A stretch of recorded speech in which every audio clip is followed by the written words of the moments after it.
Inter అయిపోయిన తర్వాత degree choose చేసుకునే స్టూడెంట్స్ ఎవరైతే ఉన్నారో వాళ్ళకి కొంతమంది ఒక కన్ఫ్యూజన్ స్టేట్లో ఉన్నారు. ఏం తీసుకోవాలి ఇంటర్ అయిన తర్వాత, ఏ కోర్స్ తీసుకుంటే ఎలాంటి కెరీర్ ఉంటుంది, ఒక బ్రైట్ ఫ్యూచర్ కావాలి అంటే ఏ కోర్స్ తీసుకోవాలంటే మీరు ఏం చెప్తారు స్టూడెంట్స్కి?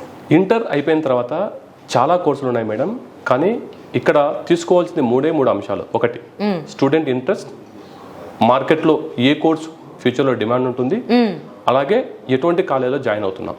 ఓకే, ఇక్కడ టెక్నికల్గా అయితే చాలా బీటెక్ రిలేటెడ్ కోర్సెస్ ఉన్నాయి. మేనేజ్మెంట్ అయితే బీబీఏ లాంటి అద్భుతమైన కోర్సు ఉంది. అలాగే ఏ కాలేజీలో చూస్ చేసుకుంటున్నాం అనేటువంటిది ఇక్కడ ఇంపార్టెంట్. సో అంటే ఇప్పుడు ఒకనొక టైంలో అయితే అందరూ బీటెక్ వైపే మొగ్గు చూపారు. బట్ ఇప్పుడున్న సిచ్యువేషన్లో బీటెక్ డౌన్ఫాల్ ఉందని ప్రతి చోట వింటూనే ఉన్నాం.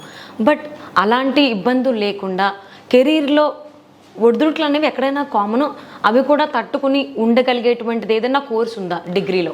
దీనికి ఒకటే ఒక సమాధానం, BBA, bachelor of business administration అనేటువంటి ఒక అద్భుతమైనటువంటి కోర్సు ఉంది. ఎందుకు ఇది అద్భుతమైన కోర్సు అంటే, బీటెక్ ఇవాళ చూస్తే తెలంగాణ రాష్ట్రంలో 170,000 మంది రాస్తే దాదాపు 80,000 మంది ఓన్లీ కంప్యూటర్ సైన్స్ మాత్రమే చూసుకుంటున్నారు.